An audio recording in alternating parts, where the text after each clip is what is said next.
Hi, my name is Karen Fabian and I'm the founder of Bare Bones Yoga, and I'm here to do a quick tutorial for you on yoga cueing in sun salutations.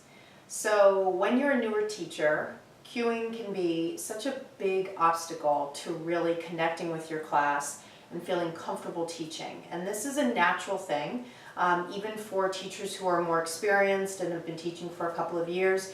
Knowing the right thing to say within the context of teaching yoga can be difficult. And in the context of what we're doing, we also have to factor in that we have multiple people in the room at the same time. They may all learn in a very different way. Some people may learn more from auditory cues. Some people may learn better from visual cues, from seeing the teacher demonstrating. And some people might really need to have some kind of physical assist done to really have the cue kind of land on them.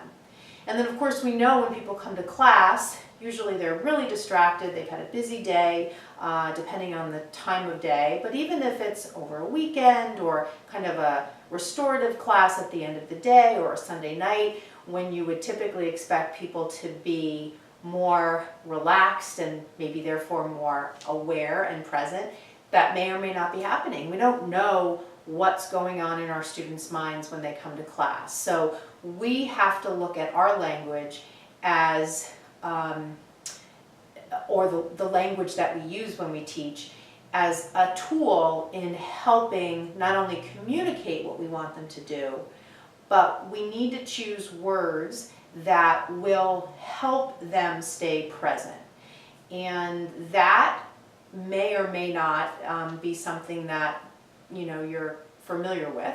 And the other thing that I would say is that there really is no right way to cue.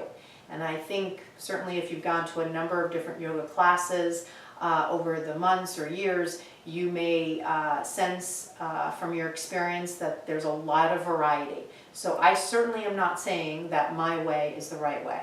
But in my experience of teaching for 15 years, I have honed in on my own sense of what works, and I feel comfortable about its sense of working, because when I make suggestions to class, when I cue, I generally see the right action. And again, I use that word right judiciously. There really is no right from a hard and fast perspective, but as a teacher, because we're not having a back and forth conversation with our students, we really have to depend on saying something and then looking and seeing if what we attempt to communicate is happening. And if it's not, we probably have one other chance in the span of that one pose to say it a little differently and see if that works. And if that doesn't, my recommendation is that you move on from there rather than harping on that one pose. So with all that as a backdrop, let's go into a little bit of the cueing for sun salutations. And I picked that because it is so generally offered in most yoga classes. So if we're starting people at the top of the mat, we could say, again, we want to be as succinct as possible. Come to the front of your mat. Bring your feet together. And that might be it. Okay, and then arms at the sides, reach up, and forward fold. All right, so you can see I'm not really adding a lot of extra words. Lift halfway up, step into plank. You can also see that I'm adding some pauses so that it gives them a chance to get into the shape itself. From plank, I might speak to some of the essential actions. Press into the floor, center the head over the body, engage the core, press the heels back. That might be enough, or maybe even more than enough. Take a deep breath in, and then coming forward, lower. Let's just say we have them lower to the ground, keeping elbows in.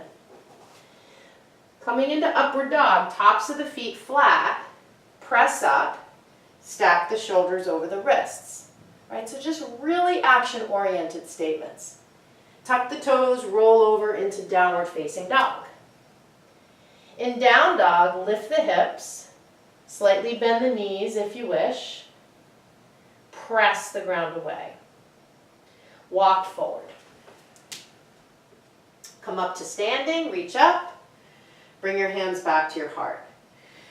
So I don't know if you can get a sense of it, but what I am attempting to do is give little nuggets of instruction with pauses interspersed so that people have an opportunity to hear, react, experience, and then they get the next piece. Versus just constantly streaming into this whole list of things for them to do. So it's almost like poetry. It's just a line, a line, a line, a line, a line. Okay? So let's try it again. Come to the top of the mat, arms at your sides, reach up, fold forward, bend the knees a little bit, lift halfway up, lengthen the spine, right? So I might add that in. Step into plank, center the head over the body, press into the floor, draw the belly button in, press the heels back. Come forward and lower, hug your elbows in, heels back. Coming into upward dog, shoulders over the wrists, press into your hands and feet. Rolling upside down, downward facing dog.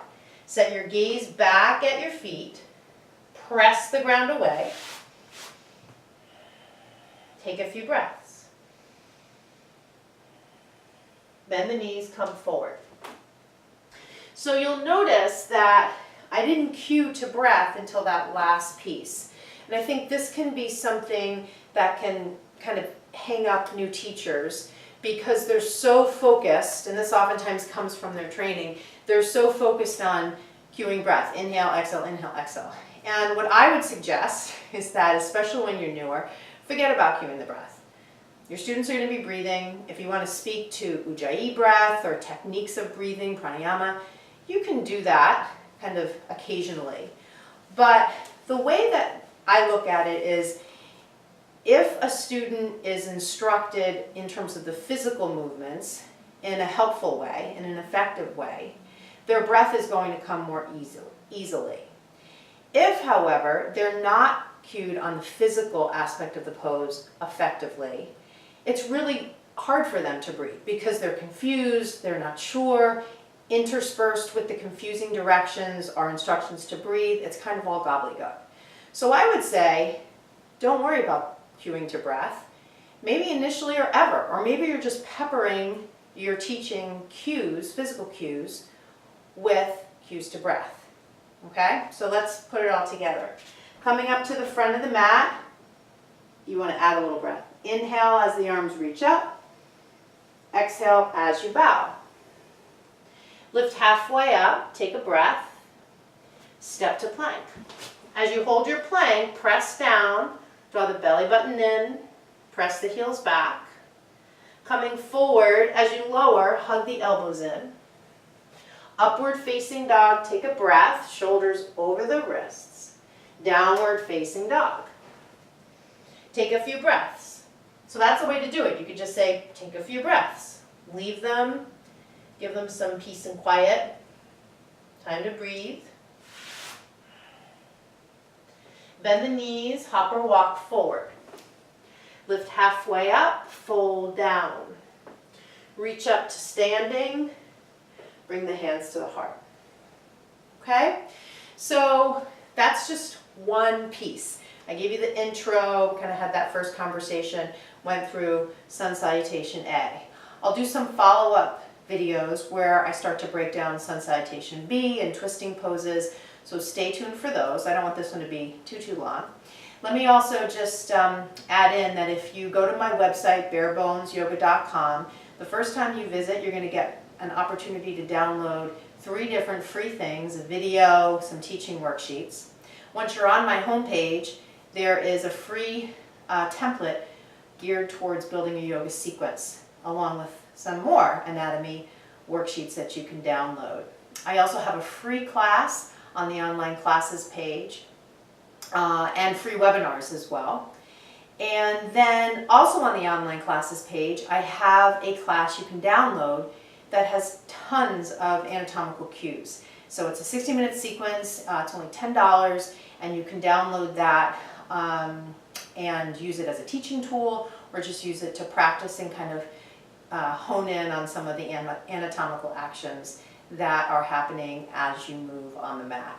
If you have any questions, send me an email, barebonesyoga.com. Of course, the website, Karen@barebonesyoga.com, and the website is barebonesyoga.com. Thanks so much for watching, and namaste.